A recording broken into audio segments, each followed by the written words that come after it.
جب لوگ پلٹ کے آ جاتے ہیں تو 2 فرشتے آتے ہیں، منکر نکیر ان کے نام ہیں، اور وہ اس کو بٹھا دیتے ہیں اور بٹھا کر کے اس سے 3 سوال پوچھتے ہیں۔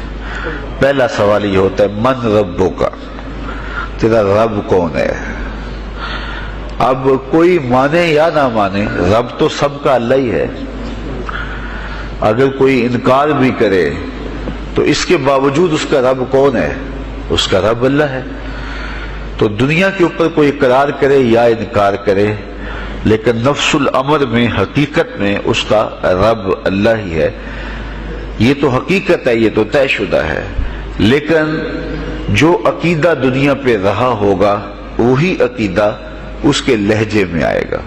اگر اس نے عملاً، رویتاً، قولاً، فعلاً اپنے اللہ کو اپنا رب مانا، رب کہتے ہیں کسی چیز کی تربیت اس کی استعداد ذاتیہ کے مطابق کرنے والا رب کہلاتا ہے۔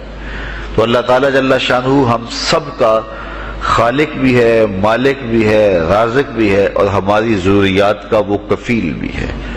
وہ ہمارا رب ہے، اور صرف ہمارا رب ہی نہیں ہے، رب العالمین ہے، پورے جہانوں کا رب ہے، پوری کائنات کا رب ہے۔ خالق بھی سب کا وہی ہے اور رب بھی سب کا وہی ہے۔ جو اسے مانتا ہے اسے بھی رزق دیتا ہے، جو نہیں مانتا تو اس کے لیے بھی رزق کے دروازے بند نہیں کرتا۔ حضرت ابراہیم علیہ السلام کی عادت یہ تھی کہ جب تک کوئی مہمان نہیں آ جاتا تھا اتنی دیر تک کھانا نہیں کھاتے تھے۔ بھوک لگتی تو کوئی مہمان ڈھونڈتے تاکہ اس کے ساتھ بیٹھ کے کھانا کھاؤ۔ کھانا جتنا بھی مرغن اور جتنا بھی جو ہے وہ پرتکلف کیوں نہ ہو، اگر مہمان کے ساتھ کھایا جائے گا تو اس کا قیامت کے دن کوئی حساب نہیں ہوگا۔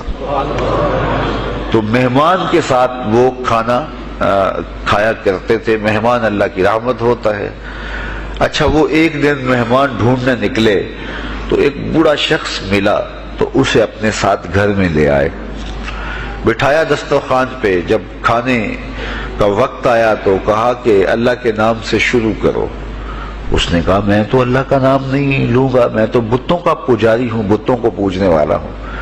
حضرت ابراہیم علیہ السلام نے کہا کہ تیرے ساتھ میرا تعلق کوئی کاروباری، کوئی ذاتی، کوئی اور تو ہے نہیں، میں رب کے لیے ہی تو تجھے کھلا رہا ہوں، اور اگر تو رب کا نام ہی نہیں لے گا تو پھر میرا تیرا رشتہ کیا باقی بچتا ہے؟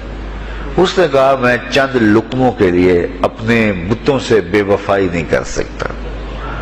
وہ غالب نے کہا تھا نا کہ وفاداری بشرط استواری اصل ایمان ہے، مرے بت خانے میں تو کعبے میں گاڑو برہمن کو۔ اس نے اپنے انداز میں ایک بات کی تھی کہ وفاداری بڑی چیز ہوتی ہے، تو اس نے بتوں سے وفاداری کا بھرم رکھا۔ اس نے کہا کہ میں چند لقموں کے لیے جو ہے وہ تیرے رب کا نام لوں اور اپنے معبودان کا نام چھوڑ دوں، یہ نہیں ہو سکتا۔ آج تو لوگ چائے کی پیالی پہ دین بیچ رہے ہیں، کیا آج ممبر و محراب فروخت نہیں ہو رہے؟ لیکن اس بوڑھے شخص نے کہا کہ میں چند لقموں کے لیے، چند ٹکڑوں کے لیے میں اپنے بتوں سے بے وفائی نہیں کر سکتا۔ حضرت ابراہیم نے کہا تو اگر بتوں کے ساتھ اتنی محبت رکھتا ہے تو پھر میں بھی رب کے نام کے علاوہ تجھے دینے پہ آمادہ نہیں ہوں۔ وہ دسترخوان سے اٹھ کے چلا گیا۔ وہ چلا گیا تو جبریل امین حاضر خدمت ہوئے، رب کا سلام دیا، اے ابراہیم۔ رب سلام دیتا ہے اور فرماتا ہے تو نے آج میرا ایک بندہ ناراض کر دیا۔ یا اللہ، وہ تیرا بندہ تھا، اس کو تو تیرا نام لینا بھی گوارا نہیں تھا۔ کہا ابراہیم اس کی عمر کتنی ہوگی؟ یا اللہ 80 سال کے قریب ہوگی۔ کہا اتنا عرصہ ہو گیا میں اس کو رزق دے رہا ہوں، تو ایک دن نہیں کھلا سکا۔ اب ابراہیم علیہ السلام اس کو ڈھونڈنے نکلے ہیں۔ وہ کسی پہاڑ پہ چڑھ رہا تھا، دور سے آواز دیو میاں آ جاؤ، کھانا ٹھنڈا ہو رہا ہے۔ اس نے کہا تم تو بڑے سخت تھے، لہجے میں، رویے میں تبدیلی کیسے آ گئی؟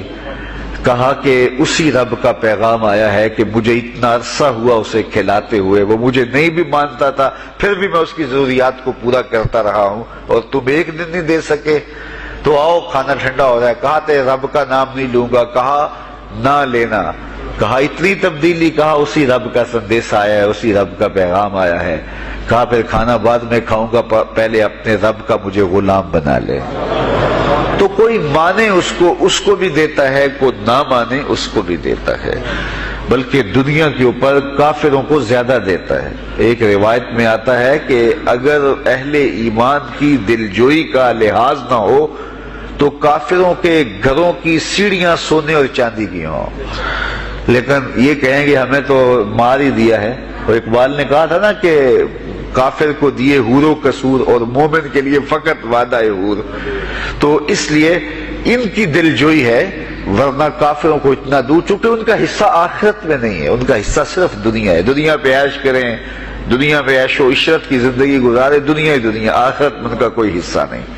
اور مومن کا آخرت میں حصہ ہے، اور دنیا کے اوپر جو تکلیفیں آتی ہیں ان تکلیفوں کا بدلہ اس کو قیامت کے دن دیا جائے گا. بلکہ صحیح حدیث میں آتا ہے کہ جب اہل بلا کو ان پر آنے والی مصیبتوں کا صلہ دیا جائے گا تو لوگ آرزو کریں گے کاش ہمارے بدن کو لوہے کی کینچیوں سے کاٹ دیا ہوتا، اور دنیا کے اوپر ہمیں بھی تکلیفیں، اذیتیں، آلام و مصائب آئے ہوتے. تو مومن جب اللہ کی طرف سے آنے والی کسی تکلیف کو خندہ پیشانی کے ساتھ قبول کرتا ہے اور اس پہ راضی رہتا ہے اور صبر کا دامن ہاتھ سے نہیں چھوڑتا، واویلا نہیں بچاتا، جزا فضا نہیں کرتا، تو اللہ تعالیٰ نے اس کے لیے اجر رکھا ہے. بلکہ رسول کریم نے ارشاد فرمایا مومن کے پاؤں میں جو کانٹا چبھے تو اللہ اس کا بھی مومن کو قیامت کے دن اجر عطا فرمائے گا. تو مومن کی زندگی جو ہے وہ بڑی خوبصورت زندگی ہے. تو دنیا کے اوپر جو اسے مانتا ہے اللہ اسے بھی عطا کرتا ہے، جو اس کا انکار کرتا ہے اللہ اسے بھی عطا کرتا ہے. اس لیے کہ اس کی شان ہے کہ وہ رب ہے اور وہ سب کا لحاظ کرتا ہے اور سب کی ضروریات کو پورا کرتا ہے. پھر ہر شخص کی ضروریات الگ الگ ہیں، میری ضرورت الگ ہے، آپ کی کوئی اور ضرورت ہوگی، اور سب کی ضرورت کا اس نے لحاظ رکھا ہوا ہے. پھر بہائم کی، چوپایوں کی، حشرات الارض کی، پرندوں کی مختلف ضروریات ہیں. اڑنے والوں پرندوں کی ضروریات الگ ہے، پانی کے جانوروں کی ضروریات الگ ہیں، اس طرح حشرات الارض کی ضروریات الگ ہیں اور درندوں کی ضروریات الگ ہیں. یہاں تو ہم ایک آدھ کلو گوشت ہو تو گھر کے سارے افراد اس سے گزارا کر لیتے ہیں، لیکن شیر کو اور چیتے کو جو ہے وہ منوں کے حساب سے روزانہ چاہیے، رب ان کو روزانہ فراہم کرتا ہے.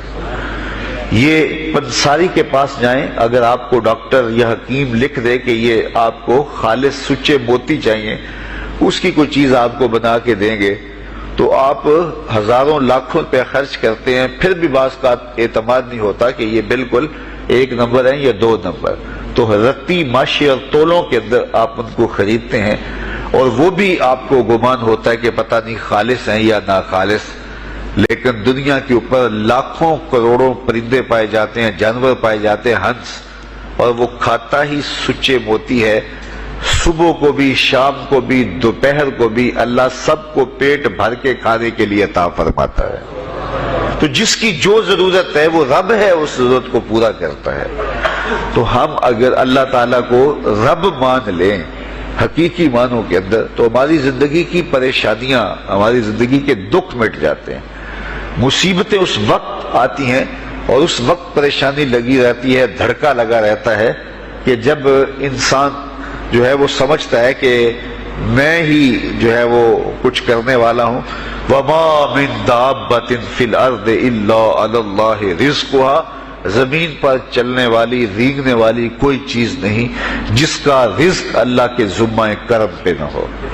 تو جب انسان اس عقیدے کو اپنی روح میں، اپنے باطن میں اتار لیتا ہے تو پھر اس کی زندگی سوکھی ہو جاتی ہے کہ وہ میرا خالق بھی ہے اور وہ میرا رب بھی ہے.